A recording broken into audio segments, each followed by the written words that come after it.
Today, we're going to break down a whole different way of looking at our economy, one that puts people, not just profit, right at the very heart of everything. So let's just jump right in with a big question, one that really challenges how we normally think. What if our economy wasn't some big race with winners and losers? What if it was actually a system built for everyone to thrive? I mean, really let that sink in. That single question, it's the foundation for everything we're about to get into. To really get our heads around this alternative system, we're going to use a super simple but powerful framework. Think of it like building a car. First, you need the blueprint, the big idea. That's the mindset. Then you need the car itself to get you where you're going. Those are the vehicles. And finally, you got to have gas in the tank to make it go. And that's the fuel. So here's our roadmap for today. We'll start with that mindset, then we'll check out the vehicles and the fuel. And then, this is the really interesting part. We'll put this whole solidarity cycle head-to-head with the traditional one. That's when you'll really see why this all matters so much. All right, let's dive in. First up, that foundational piece, the mindset. This is really the why behind this entire approach.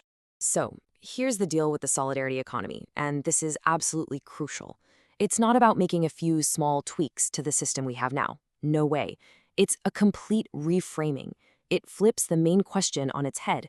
Instead of asking, how can we maximize profit, it asks, how can we maximize well-being for people and for the planet? And it's all built on these core ideas you see here. Success isn't about one person winning. It's about the whole group winning together. But check out that one, democratic governance. That one person, one vote principle, that is a total game changer. It means your voice, your influence, comes from being a human member of the group, not from how much money you have. It completely levels the playing field. And this isn't just theory, right? Look at agricultural cooperatives. Instead of every farmer going in alone, they team up. They pool their resources, get better prices, and have way more collective power. This protects them from getting squeezed by a big middleman. And all that value they create, it stays right there in their own community. Okay, so we've got the mindset, the why. So, how do you actually do it? That brings us to our next piece, the vehicles. If solidarity is the why, these social organizations are the how. They're the engines that make it all happen. And what's special about these organizations is their purpose. They exist, first and foremost, to solve a social problem or meet a community need. Yeah, money's involved, but the bottom line isn't profit. It's social impact. That's their metric for success. Now, what's really cool is that these vehicles come in all shapes and sizes. You've got your big international NGOs, you have super local community-based organizations, or CBOs, think of a neighborhood food co-op, and then you have these fascinating social enterprises, which are like a hybrid. They run like a business, but their main goal is a social mission. Gawad Kalinga is a perfect example of this in action. You can think of it as this big support system, kind of like an umbrella. It helps local residents start their own small social enterprises, like community farms or local bakeries. The focus isn't on some corporate headquarters making a profit. It's about giving the residents themselves dignity and real control over their own local economy.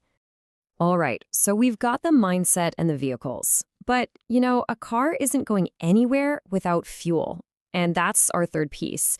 You can have the best idea in the world, but if you don't have the resources to get it off the ground, it's just an idea. That's where inclusive finance comes in. The goal here is pretty simple, but it's also revolutionary.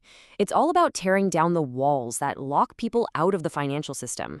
It's about making sure that financial tools, like savings, credit, insurance, are for everybody, not just for the people who are already well off. But here's the thing.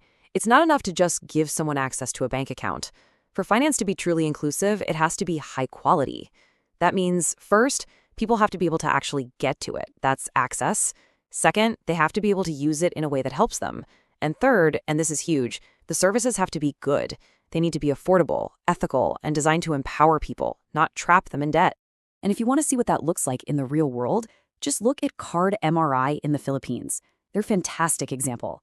They provide microloans and insurance specifically to rural women who don't own land, who have no collateral. A traditional bank would say, no way. But Card MRI gives them the tools they need to start small businesses. They're not just offering a loan, they're offering an opportunity. That's quality, impactful finance. Okay, this is where everything really clicks into place. We have the mindset, the vehicle, and the fuel. Now let's put this solidarity model right up against the traditional market economy we all live in. This is where you'll see the night and day difference. First up, the familiar one, the traditional cycle. What's the starting point? Capital, money. In the process of making things, what are people? Well, they're labor, a cost to be minimized. And the goal at the end of the day, to have more capital than you started with? It's a cycle of accumulation. Now, watch this. The solidarity cycle flips that entire script. The starting point isn't a pile of cash, it's a community need, like affordable housing or healthy food. The process isn't about cutting labor costs, it's about cooperation, where the members are also the owners. And the end goal? Not more profit. The goal is a better quality of life for everyone involved. This side-by-side just lays it all out so clearly, doesn't it? Look at the view of people. In one, they're consumers or labor costs. In the other, they're members and stakeholders. And how about the surplus, the extra money? In the market economy, it's privately accumulated. In the solidarity economy, it gets reinvested back into the community. Two totally different worlds. And let's make this super concrete. Take a rice farmer in Sublyon. On the traditional path, they're forced into high-interest loans and have to sell their crop cheap to a middleman. All the profit gets sucked right out of town. But on the solidarity path, that same farmer borrows from a local credit co-op, processes their rice at a co-op mill, and the surplus stays right there, building a stronger local economy for everyone.